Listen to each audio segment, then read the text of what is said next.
So our speaker today is Michael Ridley from Cloudera, and Michael's going to be talking about performance in Accumulo and HBase. Great, thank you so much. So yeah, the topic of this presentation is HDFS short-circuit local read performance with Accumulo and HBase. So obviously a very exciting topic for everyone, I'm sure.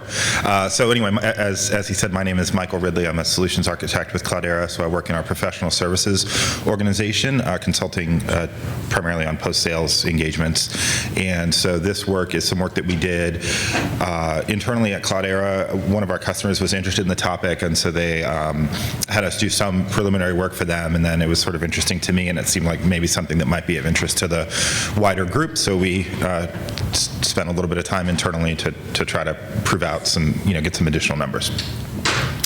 So my agenda for today is to briefly discuss the HDFS short-circuit local read feature for those who are not familiar with it, and then talk about the cluster configuration briefly that we ran the tests under, and then the testing methodology, and then go through the results for Accumulo, and also I included HBase as well, just for the purpose is not to compare Accumulo to HBase so much as just look at what the HDFS short-circuit local read capability provides for both of these platforms. And then we'll hopefully have a few minutes of Q&A at the end.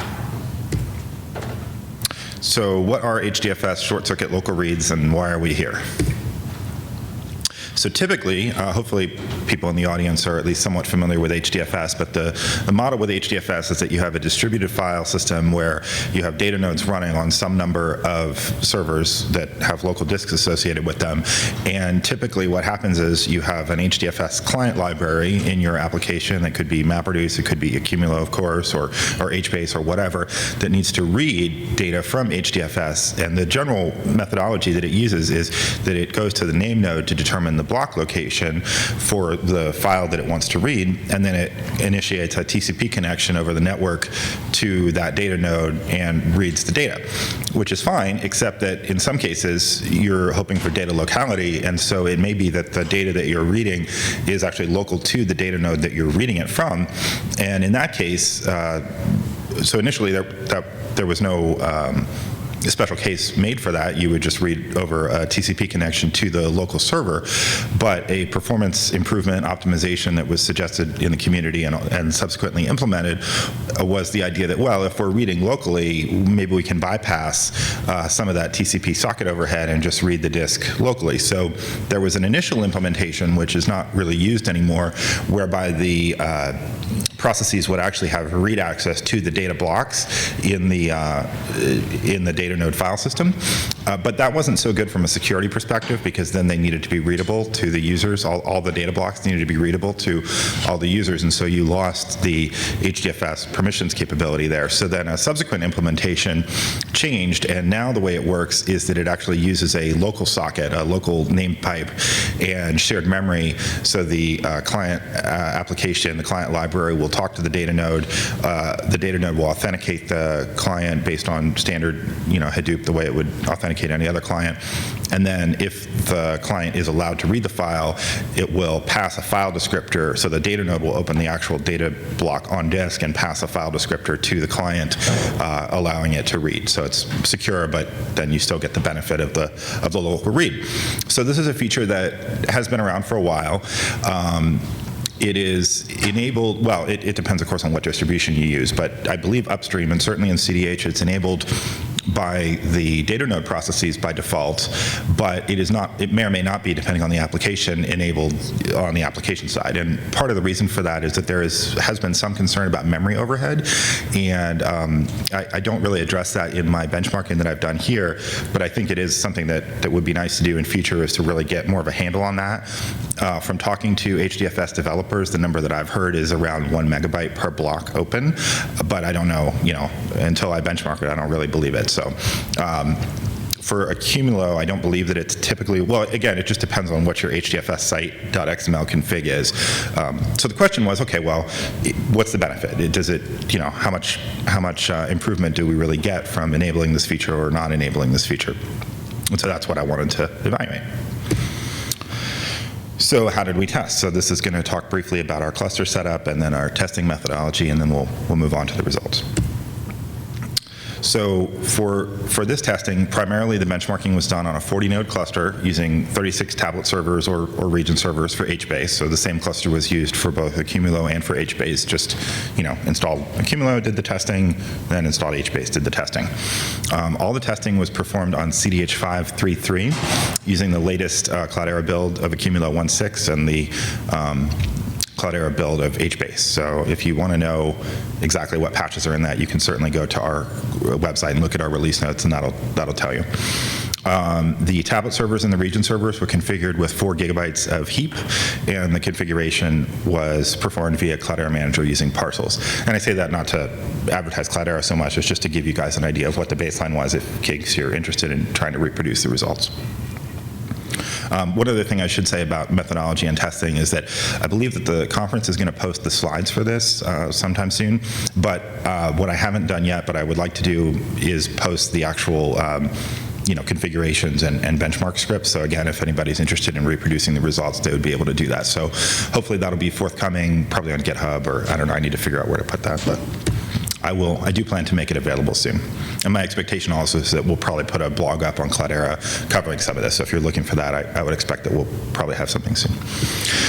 So that's briefly about the hardware configuration. In terms of the actual HDFS configuration, the HDFS site XML is where you configure this, and the property of primary interest is HDFS client read short circuit, and that's set to true or false, depending on if you want it turned on or not. It does need to be set on both the data nodes and the clients. So the data nodes have to have that to be able to support the feature, and then the clients also need to have that so that when they do their request, they know to use it. And then there's another property, DFS domain socket path, that specifies the path to the socket. One thing that I didn't have time to test for this presentation, but I think would be interesting to test, is there's another property called DFS client read short circuit skip checksum, and it's I guess it's kind of a verbose property name, so it probably tells you what it does. But generally, when a client reads the data, it'll perform a checksum. They have this option where the thinking is that if you're reading it locally, you probably are less worried about data corruption over the network. I mean, probably not that worried about data corruption over the network anyway, because TCP gives you checksums, but probably even less worried if you're reading locally. So there could be some, even maybe more performance benefit by disabling the checksum, but that's not addressed. But I just not addressed in this work that I did, but just wanted to point it out there because it might be something people could be interested in. So the testing methodology was using YCSB, which is the Yahoo Cloud Serving Benchmark. This is a standard open source benchmark that I guess was originally probably developed by Yahoo. And it provides a set of capabilities to run different workloads against any number of NoSQL style databases, including both HBase and Accumulo, as well as a lot of other things, Cassandra and many other products. I put a link to where the stock YCSB upstream lives. However, it hasn't really been that maintained in the last couple of years, and so the Accumulo client there works fine, but the HBase client that is in the stock upstream version doesn't actually work because it's like 3 years old, and HBase has changed a lot since then. So I put a link to the fork that I used for the HBase testing, because you need to build that version if you want it to work with any modern version of HBase. And what I actually did was I used 2 YCSB workloads.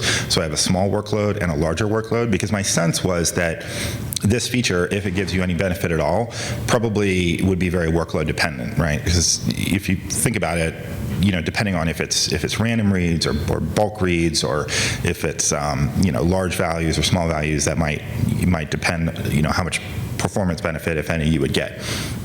And then each workload was run both with the HDFS short circuit local reads enabled and disabled.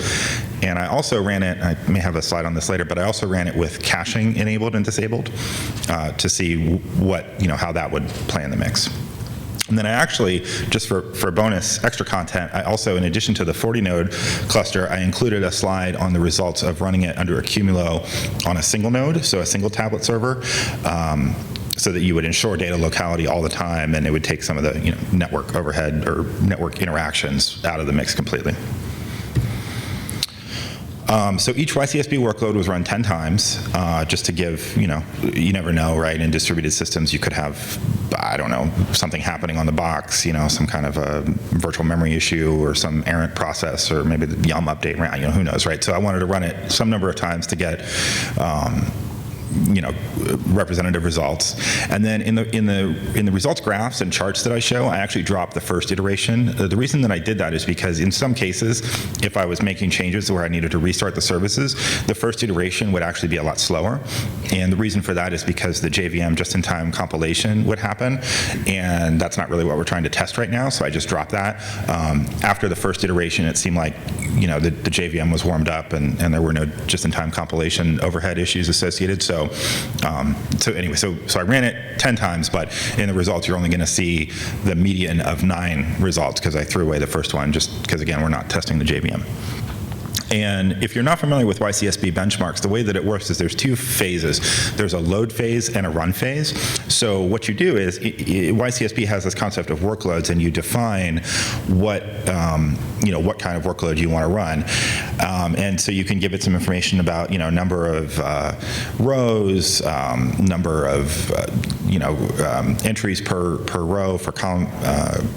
You give it the column family, you give it the value size, you give it all this stuff. And the first phase is that you then load the data, and then the second phase is that once the data is loaded into your table in whatever database, Accumulo or HBase in this case, then you run the actual benchmark, and you can give it, the benchmark takes options, so you can do read benchmarks, insert, update, all the different mechanisms. Because this feature is really only about read performance, the actual running that we did was 100% read, so there's no update or insert or anything like that in the workloads that we ran, because we're not trying to test that, we're trying to test reads.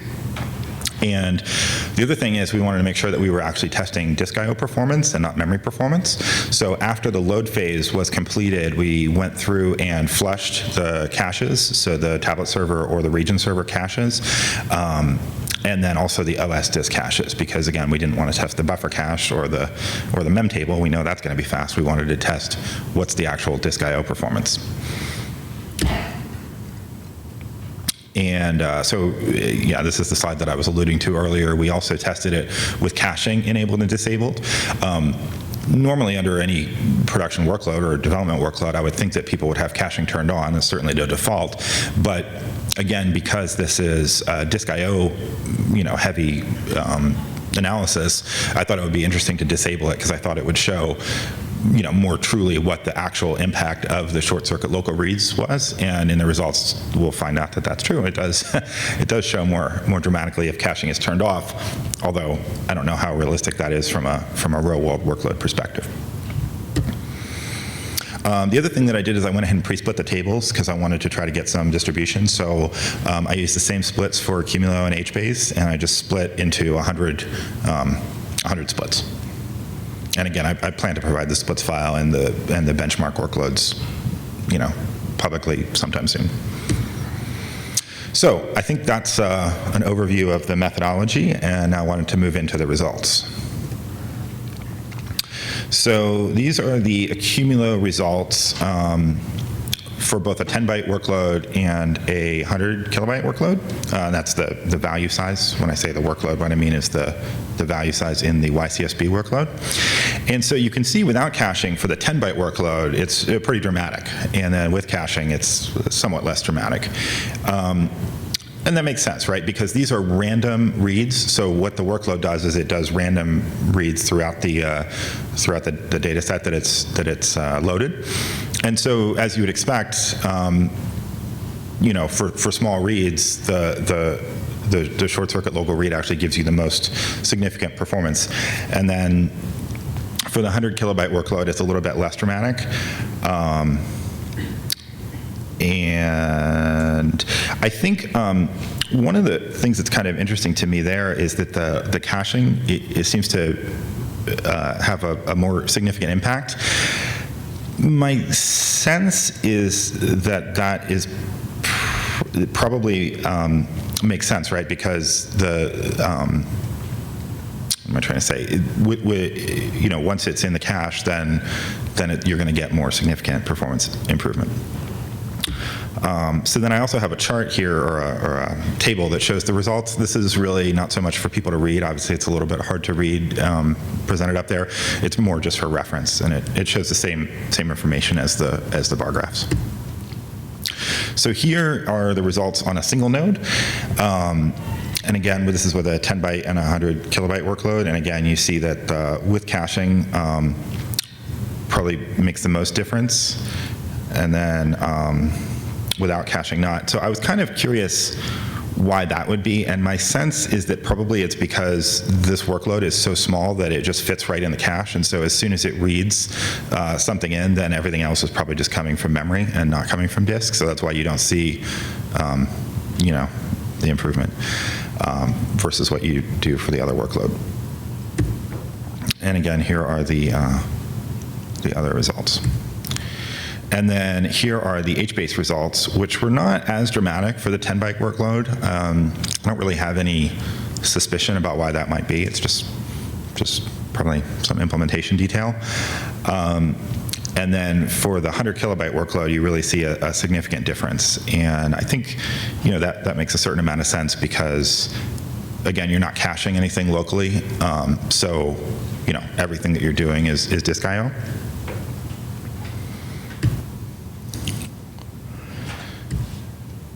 And then I just wanted to cover possible future research directions. So we're actually going to have a lot of time for Q&A because this is going a little bit faster than it did in my preparatory. So my thought is that it would make sense to have a more diverse set of workloads to understand which workloads benefit the most. I don't know. I mean, this is sort of interesting results, but it's a little bit open to interpretation, and I don't know quite how to apply this to, anybody's real-world results. So I think what would be nice is to get even more than just a 10 byte and a 100 kilobyte, but maybe look at some different kinds of workloads, and it also may be interesting to look at things other than just random reads, because that may be, better modeling realistic workloads.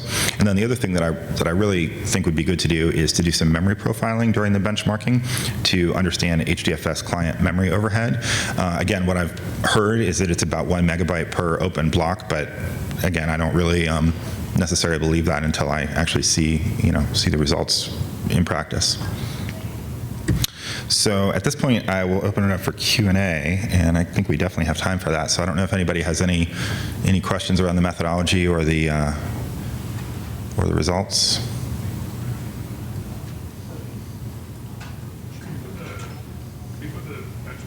Sure. Yeah. Let me. I think the most interesting one is probably this first one because that's probably the closest to what people would see in real life. So this is the 40 node Accumulo.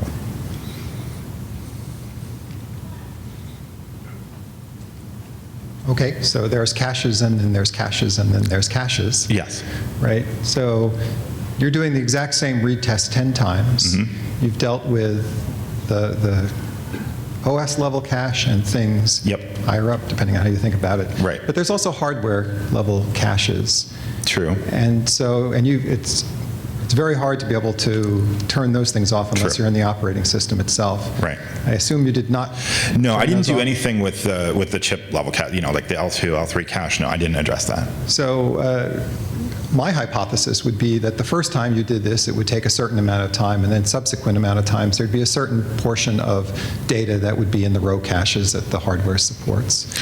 Yeah, I didn't see that too much. Well, here's how you could check that. If you put error bars on these things, you would get a sense of how things changed over time. And as you say, there are many non-deterministic things that'll affect things a little bit, but if it's a consistent thing, then you should be able to see that the first one took longer and then subsequent ones would take less time.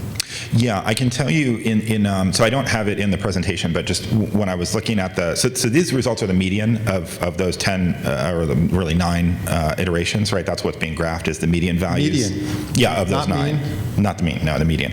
Okay. Yeah, because if there was a spike or something, I didn't want it to, throw off the mean, right? So for example, if I ran it 9 or 10 times, but if I ran it 9 times that I'm including in the results, if, let's say, one of the iterations, for some reason, something happened, I don't know, a yum update or something kicked off, and it threw it way off, which didn't happen, but, that's what I was concerned about. I'm going to point out a slightly concerning thing. Your thing says read average. Average is usually it's mean. no, okay, so I should probably have spent more time explaining that. So this is the average, okay. Yeah, that is confusing. Let me explain.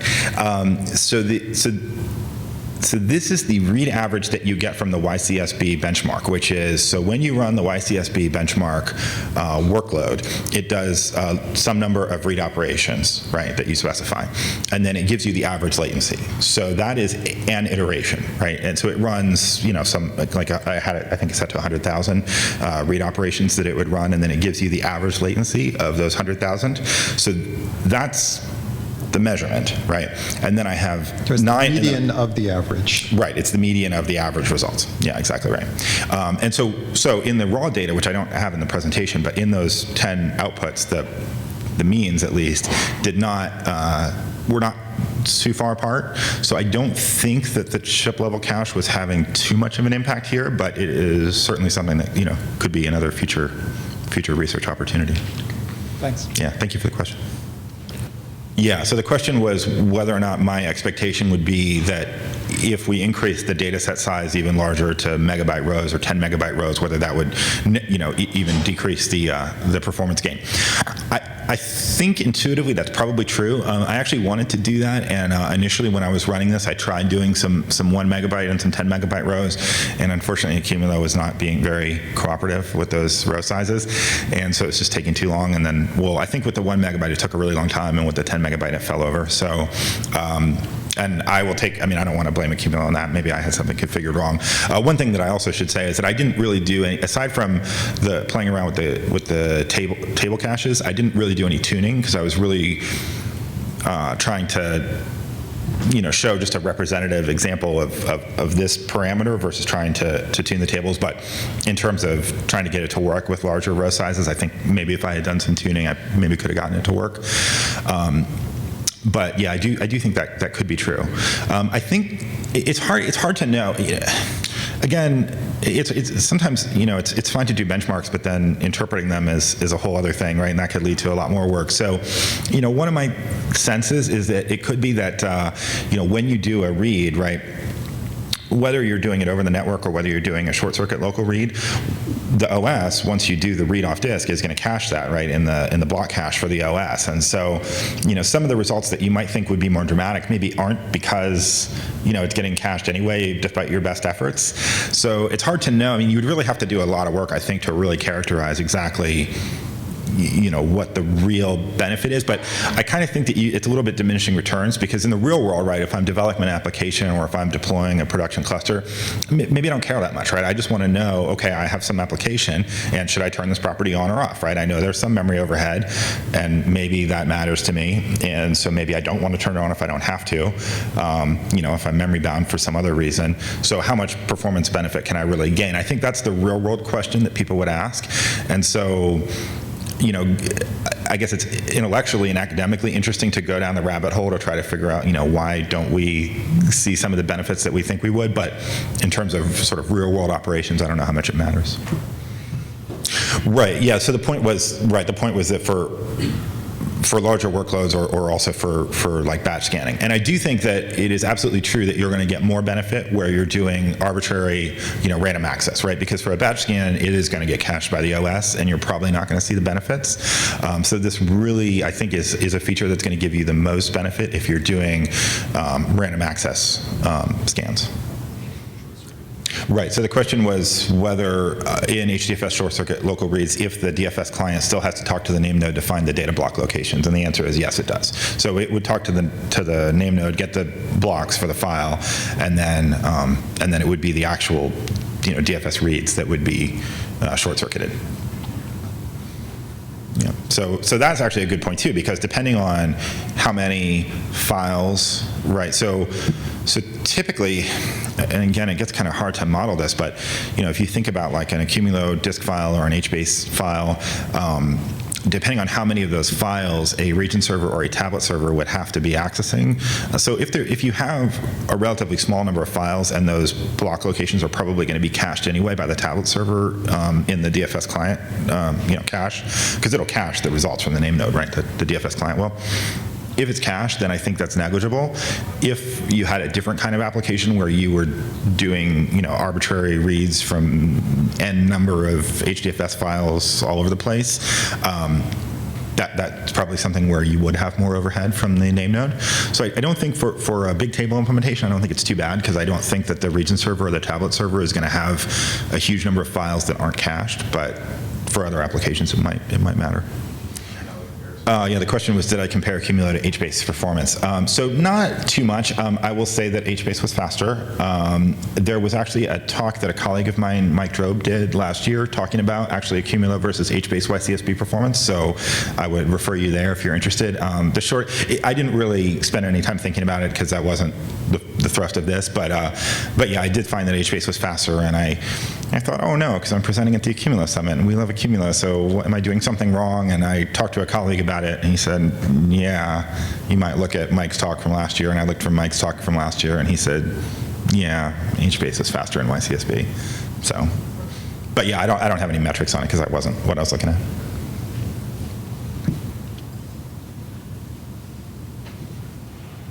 All right, well, I think we're probably up at the end of the time because I think it was supposed to go for a half hour. So anyway, I appreciate you all coming, and hopefully this was at least marginally interesting, and thank you so much for your time.